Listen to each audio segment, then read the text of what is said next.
In this video, we're going to look at an introduction to blood vessels. Now, when we're talking about blood vessels, we can break them into major categories. And the three principal categories of blood vessels are the arteries. And the definition of an artery is a vessel that carries blood away from the heart. The second major category are the veins, and these are vessels that carry blood back to the heart. And of course, the third one would be capillaries. And these are small vessels that, of course, connect the smallest arteries to the smallest veins, and they help to complete the circuit around the body. Now, when we're looking at blood vessels, often they travel together, and we can see here that we have an artery, and here is a vein. And so often arteries and veins travel together, and also included are often nerves. And collectively, this is often called a neurovascular bundle. And from here, we can start to get an idea that blood vessels have layers within them, different tunica, like tunica interna, tunica media, tunica externa. Now, when we're looking at the walls of arteries and veins, as I said, they have three layers. And one word that also means layers is tunics. So, as I said, we have the tunica interna, tunica media, and the tunica externa. Let's start with the tunica interna. And this is the layer that lines the blood vessels, and this is the layer that the blood is actually exposed to. And really, if you think about it, we're looking at an endothelium. And it's a simple squamous epithelium, and it also acts as a selectively permeable barrier. It can create chemicals that can stimulate dilation and constriction. Now, normally, under normal conditions, this endothelium is almost like Teflon when it comes to red blood cells. So normally it repels red blood cells and platelets to prevent clotting. When the tissue gets inflamed, the endothelial cells can actually produce cell adhesion molecules. And so that allows for basically the attachment of white blood cells. And we'll come back to this and we'll talk more about this in the immune system. The tunica media, which is the middle layer, has some combination of smooth muscle, collagen, and elastic tissue. Now, this is going to vary. The ratio and the composition is going to vary from artery to artery, vein to vein, depending on the stress applied to it.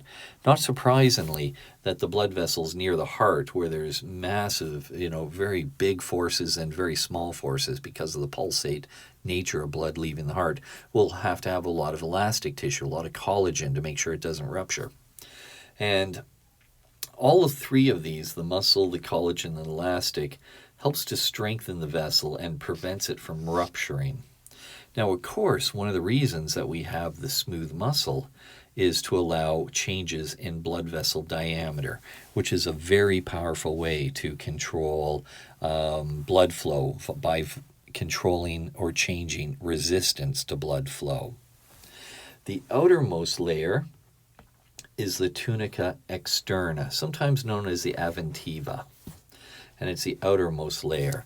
And here we see that we have a lot of loose connective tissue. Now, this loose connective tissue often merges with the neighboring blood vessels, nerves, and organs, so it acts as a bit of an anchor, a space holder. It anchors the vessel and provides passage for small nerves and lymphatic vessels, so they can also travel together. And we also have this phenomenon called the vasa vasorum. And these are small vessels that supply blood to the outer portion of a large vessel.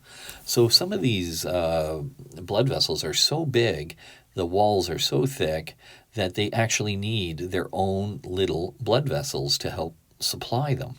And collectively, they're known as as I said, the vasa vasorum.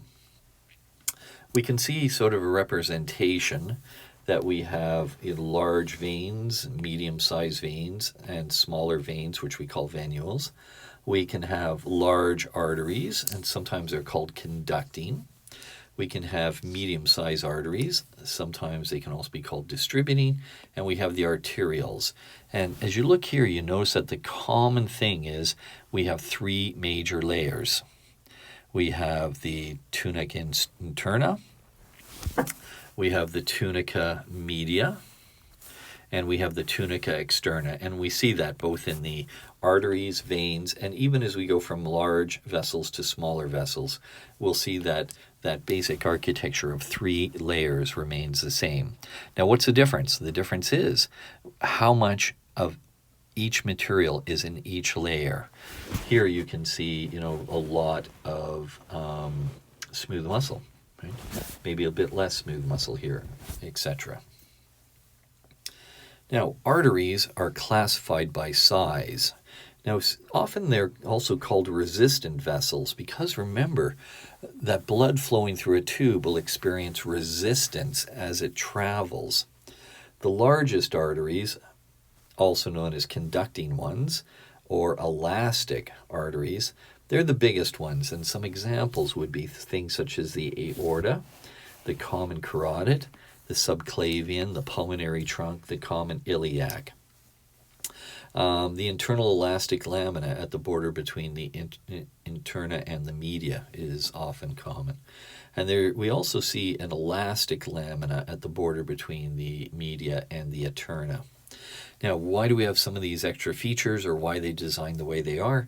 It's because these are large vessels that have to expand during systole and recoil during diastole. And why is this important? That the big vessels near the heart almost absorb some of that pressure. And we'll come back to this concept. So they help to absorb the pressure, the real big pressure fluctuations when you're a big vessel near the heart. And this helps to minimize the pressure fluctuations in the smaller arteries further away. And that helps to protect the smaller ones. Distributing arteries. Now, why do they get this name? They're also known as muscular or medium-sized, is because these are often distributing blood to specific organs.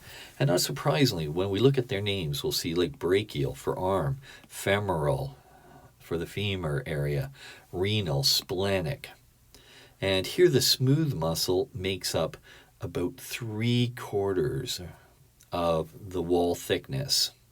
Now, this is important because this also gives them the ability to vasodilate and constrict, and that has the effect of distributing the blood. So if I don't want to send blood to as much blood to a particular muscle group or a particular organ, I can vasoconstrict using this thick muscle layer, or I can vasodilate if I want to send more blood, and that, of course, changes the resistance. The small arteries, also known as resistant arteries, they have a thicker tunica media in proportion to their lumen. And they have very little tunica externa. And when I get down into the arterioles, they're the smallest of the resistant arteries. Now, they're very small in size, but they do have a significant amount of smooth muscle given their size, and that gives a lot of range of vasomotion, which is vasodilation and vasoconstriction. So they can control a lot of the blood flow to various organs by opening or closing more. And the last thing are the meta-arterioles. And sometimes they're known as the thoroughfare channels. In the next video, we'll come back and introduce the concept of the capillary beds. But these are short vessels that link the arterioles directly to the venules in some places. And they provide shortcuts to allow blood to bypass capillary beds. We'll spend a bit more time on these meta-arterioles when we start to look at capillary beds. So we'll just keep this introduction short, and the next one we'll move on to capillary beds and looking at veins in more detail.